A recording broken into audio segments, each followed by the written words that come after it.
Now let's look at the shoulder joint. To understand the shoulder joint, let's get acquainted with the upper half of the humerus. This is the head of the humerus. The articular surface is half of a sphere. On the anterior aspect is a well-marked groove, known as the bicipital groove, because the tendon of the long head of the biceps runs in it.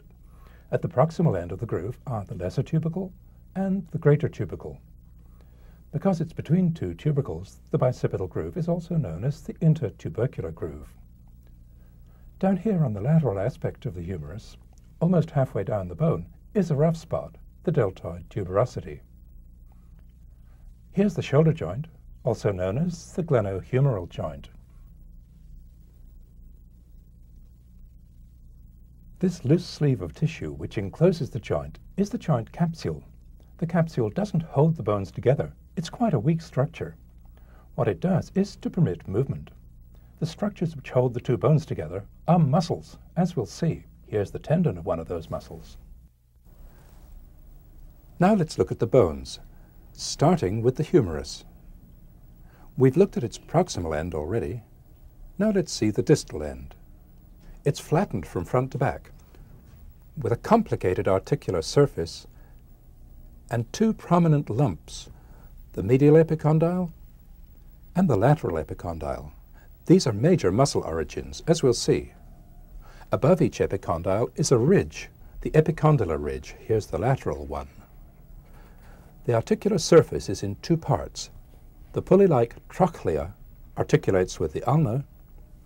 The rounded capitulum articulates with the radius. Now we'll add the radius and the ulna to the picture. The big hollow on the back of the humerus, the olecranon fossa, accommodates the end of the ulna, the olecranon, in full extension. Now let's look at the two forearm bones, the radius and the ulna. They're different in that the ulna is bigger proximally, the radius is bigger distally. They're also different in that the radius rotates, the ulna doesn't. Proximal ends of the radius and the ulna. We'll look at the ulna first. The main feature of the proximal end of the ulna is this large curved articular surface. The curve that it forms is called the trochlear notch. It articulates with the trochlea of the humerus. The very proximal end of the ulna is the olecranon. The triceps tendon is attached to it. This projection is the coronoid process. Distal to it, this rough area, the ulnar tuberosity, marks the insertion of the brachialis tendon. This small curved surface, the radial notch, is where the head of the radius articulates. This is the head of the radius. This is the neck. The end of the head articulates with the capitulum of the humerus.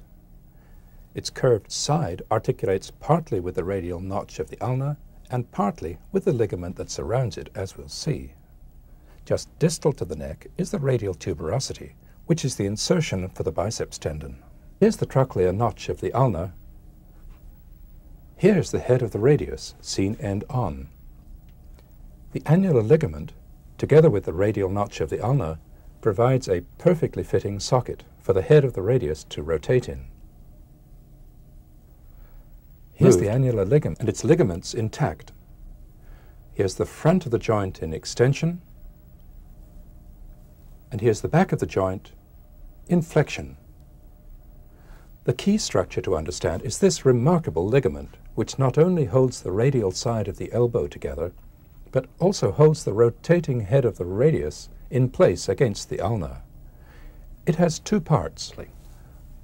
To understand the distal radio-ulnar joint, let's look at the distal ends of the radius and the ulna. The head of the ulna has a rounded articular surface. This part articulates with the radius. This part articulates with a key structure that we'll see shortly, the triangular fibrocartilage. The pointed tip of the ulna is called the ulnar styloid. The broad distal end of the radius has two articular surfaces. This large one articulates with the proximal row of carpal bones. This small surface articulates with the ulna. This point is the radial styloid.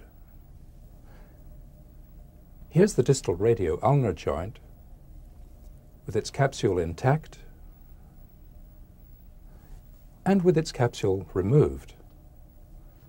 Here's the structure that holds it together, the triangular fibrocartilage. It's also known as the articular disc. It's attached to the radius here and to the ulnar styloid here. As the distal end of the radius rides around the head of the ulnar styloid provides the pivot point.